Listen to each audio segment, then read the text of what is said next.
이 금투세가 도입이 실제로 되면은 정말 이 두 가지 외에는 뭔가 절세 전략은 마땅히 없어요.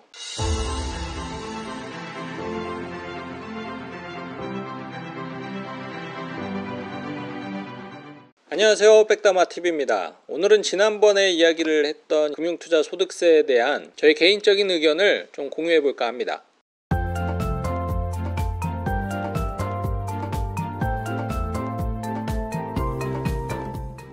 저는 일단 세금에 대해서는 소득이 있는 곳에 세금이 있어야 된다, 이 명제에는 동의를 합니다. 금융투자 소득세는 다른 자산과의 형평성을 좀 비교를 해봤을 때 도입이 되는 게 맞기는 하죠. 하지만 이게 이 시기적으로는 과연 이 지금 시점에 금투세를 도입을 하는 게 맞느냐, 그 질문에는 저는 아직은 굉장히 좀 시기상조다라고 생각을 합니다. 일단 이 금투세가 코로나 때, 그러니까 주가가 굉장히 높을 때 만들어진 세금인데, 지금은 주가가 낮으니까 주가를 올리기 위해서 세금이 도입이 되면 안 된다, 이런 논리가 아니고, 대한민국이 사실 이 주식이 이 가계자산에서 차지하는 비중이 여전히 선진국이랑 비교했을 때 굉장히 낮은 수준이거든요.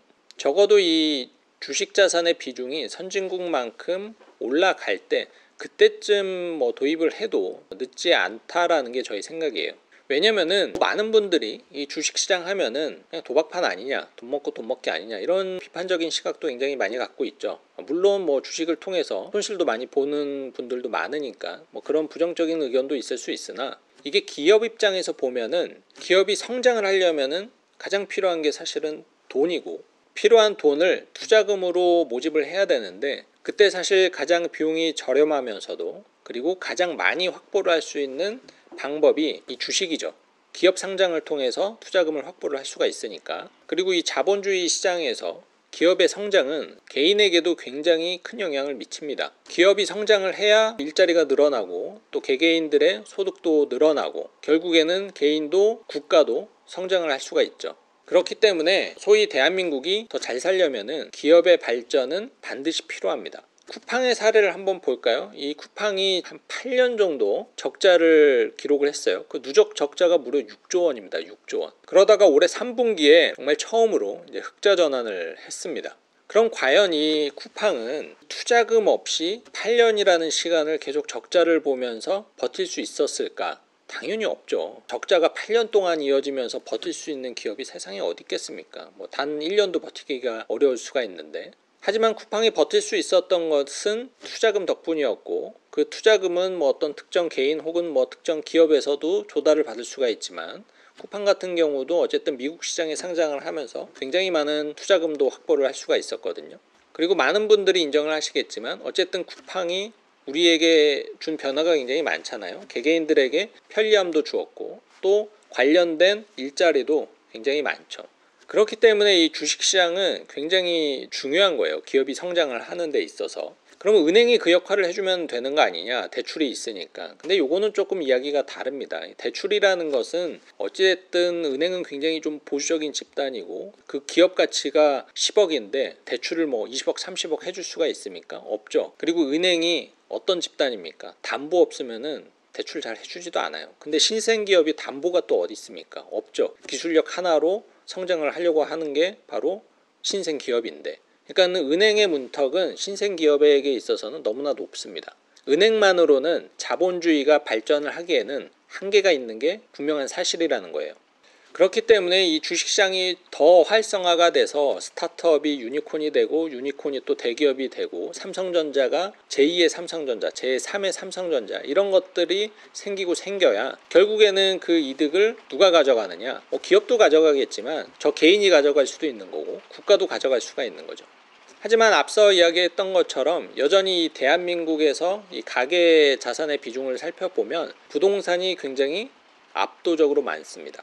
그런데 이 부동산으로 자금이 계속 쏠리면은 단기적으로는 건설 경기에는 이로울 수 있겠으나, 장기적으로는 국가 경제 측면은 물론 개인적으로도 사실 그렇게 긍정적인 요소는 많지 않아요.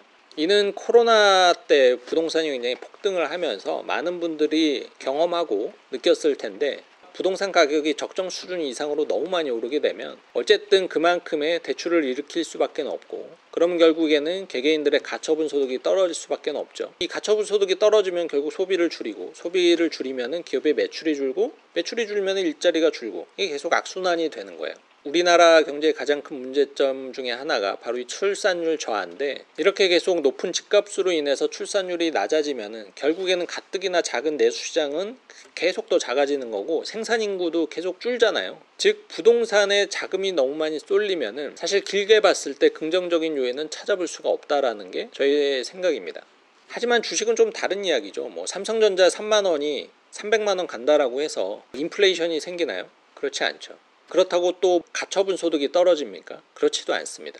오히려 이렇게 주식시장이 활발해지면 기업 공개를 하는 회사들도 굉장히 많아질 거고, 그렇게 기업 공개를 통해서 투자금을 확보한 회사들은 계속적으로 투자를 하고 공장을 짓고, 그러면은 일자리는 더 생겨날 수가 있는 거고, 일자리가 많이 생기면은 개개인들에게도 좋은 부분이 될 수 있는 거죠. 그래서 저는 결론적으로 이 우리나라의 이 주식시장이 아직까지는 선진국과 비교를 했을 때 그 파이가 굉장히 너무 작아요. 그리고 최근에 또 주가가 많이 하락을 하면서 가뜩이나 이 주식시장이 찬바람이 부는데, 여기에 금투세까지 도입을 한다라고 하면은 높은 이 심리적인 진입 장벽이 더 높아질 수가 있는 거고, 결과적으로는 전체 나라 경제에 있어서 득될 거는 그렇게 많지 않다라는 게 저희 생각입니다. 그래서 저는 금투세는 선진국도 대부분 이 주식 차익에 대해서 양도소득세를 부과를 하고 있는 게 현실이고, 하기 때문에 뭐 우리나라 국내 주식이라고 해서 영원히 비과세로 가야 된다라는 논리는 아니지만, 언젠가는 금투세 도입을 해야겠지만 지금은 아니다. 적어도 수년간은 비과세를 유지를 해야 된다라는 게 저희 생각입니다. 자, 그러면은 금투세가 만약에 도입이 내년에 된다라고 가정을 했을 때 절세 전략은 따로 없을까? 한번 살펴보도록 할게요. 기본공제가 5천만 원이기 때문에 사실 정말 상당수는 이 세금 걱정 없이 국내 주식 거래를 이어갈 수는 있습니다. 하지만 어쨌든 계속적으로 장기 투자를 하다 보면은 5천만 원도 넘길 수가 있겠죠. 그렇기 때문에 절세 전략을 좀 준비를 하긴 해야 되는데, 사실 방법이 많지는 않아요. 일단 첫 번째는 뭐냐면은 ISA 계좌를 활용을 하는 겁니다. ISA 계좌는 3년 동안 유지를 하면은 비과세 혜택을 주는 자산관리 계좌인데, 사실 이 계좌의 비과세 한도는 200만 원밖에 안 되기는 합니다. 그리고 납입 한도도 매년 2천만 원밖에 안 되고, 그러면 이게 무슨 대안이 되느냐 할 수 있는데, 일단 이 계좌에 5년 동안 최대 1억을 원금을 넣을 수가 있고, 이 국내 주식에 대해서는 비과세 한도가 따로 없어요. 그렇기 때문에 1억을 납입을 하고 여기서 1억을 벌든 2억을 벌든 세금 걱정은 전혀 안 하셔도 됩니다. 물론 현실적으로 전체 투자 원금이 1억까지밖에 안 들어가기 때문에 이 1억으로 5천만 원 이상 벌려면은 연 50%씩 수익이 나야 되잖아요. 그건 또 생각보다 좀 쉬운 일이 아니기 때문에 이 계좌는 어쨌든 단점은 한도가 좀 작다라는 게 단점인 것 같아요. 두 번째는 변액보험을 활용을 하는 거예요. 이 변액보험, 저축보험 다 마찬가지인데 10년 동안 유지를 하면은 차익에 대해서 전부 비과세 혜택을 받을 수가 있거든요. 물론 이 상품이 대중적으로 인지도는 정말 좋지 못합니다. 하지만 지금은 또 세상이 많이 바뀌었잖아요. 최근에 이 사적연금에 대한 건보료 이슈, 배당소득세에 대한 건보료 이슈가 있고, 또 이 금투세 이슈까지 같이 정말 생기게 된다라면은 앞으로 이 변액보험, 저축보험 이런 비과세 상품들은 아마 재평가를 받을 거라고 저는 생각을 합니다. 이 상품이 현재 사업비가 좀 높고 조기 해지하면은 페널티도 있기는 한데, 장기적으로는 절세 전략을 활용을 하기에는 이 상품 역시도 충분히 활용이 될 수밖에 없지 않을까라는 게 저의 판단이고요. 너무 색안경만 끼고 이 상품을 바라보기보다는 이 상품을 어떻게 하면 활용할 수 있을지는 좀 객관적으로도 한번 판단을 해보시길 바라겠습니다.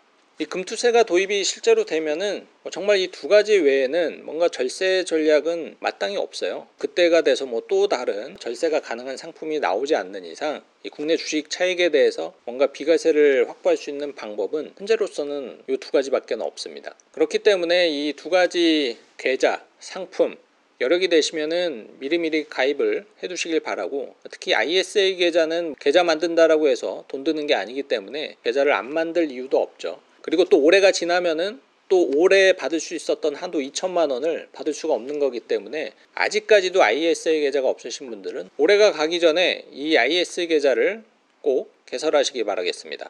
오늘 영상은 여기서 마무리하도록 하겠습니다. 오늘 내용 도움 되시길 바라며 좋아요와 구독 눌러주세요.